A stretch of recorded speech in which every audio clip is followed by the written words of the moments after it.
everybody, it's Lauren. Today is May the 9th, 2025, and in this video, I want to talk about my meltdowns that I had when I was younger, and I want to try to describe everything in detail and how it affected me today. For those of you that don't know me, my name is Lauren. I am right now 43 years old, going on 44 on August the 2nd. And I was diagnosed on the autism spectrum when it was poorly understood back in 1987, but at that time they called it pervasive developmental delay. And in 1994, Asperger's syndrome was introduced into diagnostic criteria, and I was given that diagnosis. I, like a lot of other autistic people, faced punishment for stuff that I could not control. And the biggest one when I was younger was being my meltdowns. And I had those every day. I'm going to go into brief detail about my autism symptoms. My main one that I've always had is my crying all the time when I was at school, because I had such severe separation anxiety and I felt so much pressure to be the best, and if I didn't perform well enough, I would be so hard on myself because I feared punishment of any type. When I was little, from as far back as I could remember, I was a very fearful child. I had the hypersensitivity to stuff. I didn't tell this for a long time. I was very fearful of this picture of a wild cat that hung in our school's gymnasium in elementary school, and I tried to hide that. And I didn't tell nobody about it until long after I graduated from high school. My mom had no idea about it until I wrote the book, and then she read it. I started my stimming behaviors when I was 7 years old. Right around that time, I started noticing that I had a math learning disability, and I would gnaw on pencils when I got frustrated when I couldn't perform a math assignment. And I did it some with other stuff, but it was mostly math because I had a learning disability with math, and that gave me anxiety even worse than what I already felt. And when I was in 5th grade, I developed the wringing of my hands when I got severely upset. And most of the time it happened when I would be working on homework assignments or in school trying to do assignments. Also, from as far back as when I could remember, I suffered from bladder and bowel issues. Like, I would either soiling in my underwear, and I would face consequences for that with my family. And other times I would be running to the bathroom constantly, and it would annoy my family. My mom remembers a lot of stuff about me from when, before I entered school. She said that she knew that I was different from birth, and she didn't think nothing about it because nobody knew about any form of autism or developmental delays back then. I had some of the other symptoms of what would be considered symptoms of autism today when I was really little, but they were not as severe as my crying every day. And if I didn't cry every day at school, they would have probably never found my autism. That is just my opinion, and I'm not a doctor, or I'm just a patient like you guys are. My mom, she's admitted that she feels bad for punishing me for peeing in my pants, but at the same time, she always felt like I had an issue. I'm personally a roller coaster enthusiast, and all of them that I was able to go on when I was little, I loved them, but which was shocking because I was so fearful of stuff. I was so fearful of going underwater when I was little, like if we went to a pool, even though I loved the pool and found it to be very therapeutic. I was almost 12 when I learned to go underwater and learn how to swim. So on to my school experiences. I started kindergarten in the fall of 1986, and I had just turned 5 years old. And within like 2 or 3 days after starting school, all hell broke loose for me, and I started crying every day. And God bless my teacher. She was a sweetheart. She did everything she could to help me. And unfortunately, the crying continued, and in 2nd grade, we got a new principal, and let's just say I had a lot of problems with her. So one day in 2nd grade, it was in the fall of 1988. I want to say October or early November.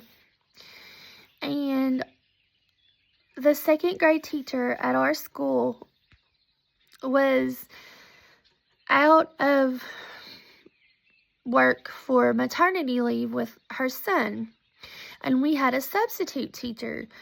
And the substitute teacher that taught our class was the primary substitute teacher for the whole school. In fact, it felt like she was just another employee there because she was there all the time. She was such a sweet, kind-hearted person. And one day she caught me crying, and she thought that I would need to go to the principal's office for a little bit just to calm down, not as a punishment. So she sends me to the principal's office for hopefully calm me down, because in times past that helped me. Well, not this time. This principal kept me in the principal's office for 2 days, and the first day that I was in the principal's office, she spanked me really hard with a paddle, like one of these wooden paddles that was used from a long time ago to discipline kids, and made me sit in this one chair in her office for those 2 days. And I was not allowed to get up. I even had to eat lunch in the principal's office. Couldn't go to recess. It was very traumatic for me. When I got home the evening that it happened, I was getting in the bathtub, and Mom noticed the bruise on my butt, and she asked me about it, and I just said yes or no. But I didn't always go into detail about everything when I was little, because I didn't have the confidence and I didn't know how to do it. So a few days after this incident happened with me and the principal, my mom went to my family doctor, and they had a talk about it. I was out of school that day because she was taking me to a local urologist for my bladder problem. And when she was getting up my records for the urologist, she wanted to talk to our family doctor at the time. And I sat out in his waiting room, and then she calls me back in to show him the bruise on my butt from the principal when I got in trouble. My mom and my family doctor were not happy about it, but they tried to control their anger about it. And also, the rest of my family was really upset about what happened to me with the principal, especially my grandmother. My grandmother was downright pissed about it. My mom was too, and she tried to control it, and she even went to the school board about the issue. And what did they do about it? Nothing. So that's how much people knew about autism back then. And it honestly traumatized me. One of the feelings that I developed was OCD-like feelings because of that, and I felt like sometimes around certain people I had to be super nice and kind and don't show any disrespect because I was fearful of getting into trouble like I did in 2nd grade. And that fear, it felt like it worsened in middle school and high school. And unfortunately, throughout my life, I have been punished for crying. My mom and dad would punish me at times for not controlling my emotions. And as I got older, these punishments included suspending privileges. So, honestly, it didn't help me none because it only made me feel worse. And when I felt worse about myself, it felt like a worse meltdown to come. I cried less as I got older in school, but I still had the episodes of crying, and it was still a frequent problem. And because I cried so much, it made people think that I was a brat. And other people would just think that I didn't want to have any fun, that I was mean. And being told or being viewed as being mean was one of the most hurtful things that I could ever go through. And I will mention this. I'm a reader by nature, and I felt like that I might have caused one of my problems and didn't know it when I was younger because we didn't know much about it. And I had no idea that I was born with it until I was an adult. I was on and off medicine most of my life since I was 10 years old. For about 2 years in 5th and 6th grade, I took Halidol. Then they weaned me off of my medicine in middle school. And at the end of my freshman year of high school, my mom decided to take me back to a psychiatrist. And they put me on medicine, and a ton of it. And I had so many side effects, I don't even know how I could have functioned. I didn't even think that I was going to be able to drive when I turned 16 because I was on so much medicine. And when I was on the medicine, the only thing that I really noticed that it did for me was control some of my stimming. But I still had it to a degree. I was on 4 different medicines most of the time through high school. A mood stabilizer, 1 or 2 antidepressants, and nose spray to keep me from bedwetting because I started bedwetting when I was in high school. I never had a problem with bedwetting until high school, but I did it occasionally when I was little if I had a bladder infection. Now, after high school, the challenges still continued. I took therapy since middle school to control and suppress my emotions. And I didn't feel like the techniques that I was taught were that effective for people on the spectrum. And I tried my best with those techniques when I started and most of my life, and it just didn't work for me the way that I would have liked for it to work. And people just said that because I didn't control my emotions that I wasn't trying hard. Well, it's not that I wasn't trying hard. The way that I look at it is that some of the things that work for other mental illnesses don't always work for autism because of the way the brain is made for autism. When I graduated from high school, I wanted to do more than anything was to go to college and obtain a professional career of some sort. And if I couldn't do any medical career, I wanted to do something in the psychological and social work type field, working with children with similar symptoms as to what I had growing up, because I really had a passion for when children felt sick, and especially when children felt upset in any way. And I knew what it felt like to suffer from a mental breakdown of any sort for children, because I had been there.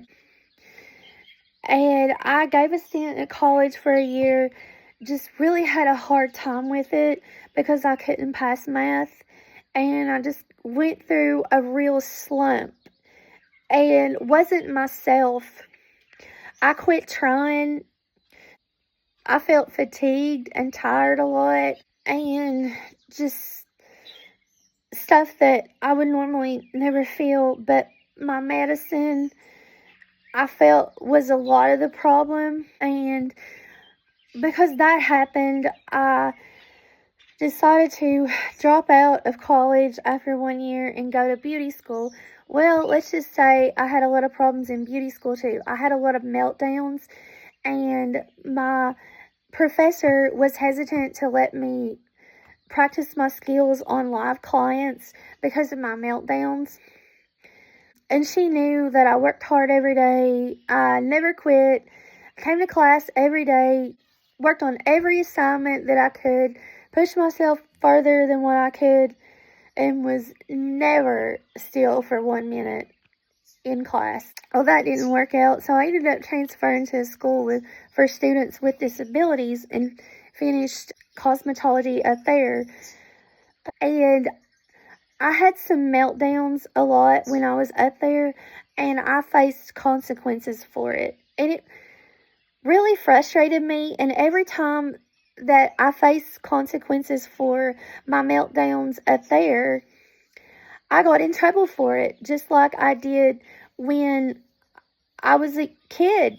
And my goal here is to let people know on the autism spectrum, or anybody that works with people with autism, to know that meltdowns are uncontrollable, and that controlling meltdowns does not mean suppressing your feelings, and you somehow have to get your feelings out no matter what.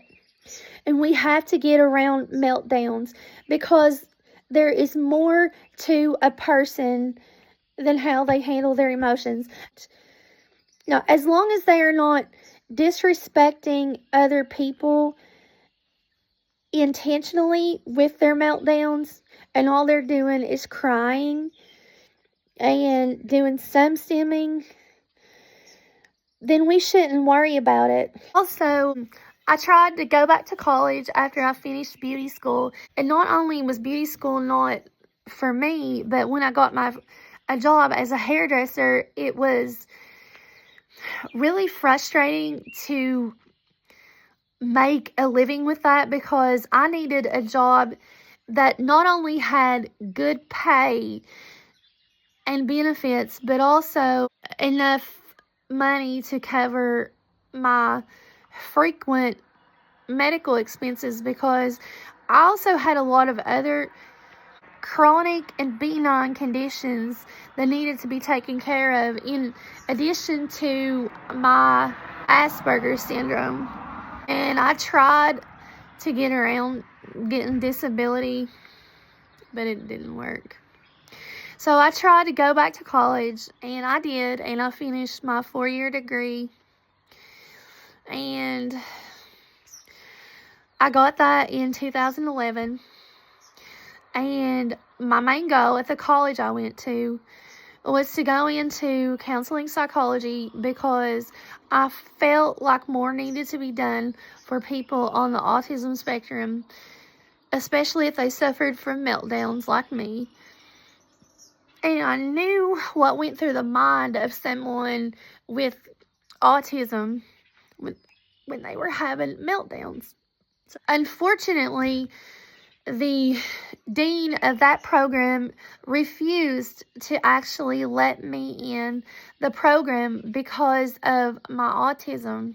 My goal in doing all of my videos, my speeches, and authoring my books is to educate others on what it feels like to live with autism, and that autism should not be stigmatized.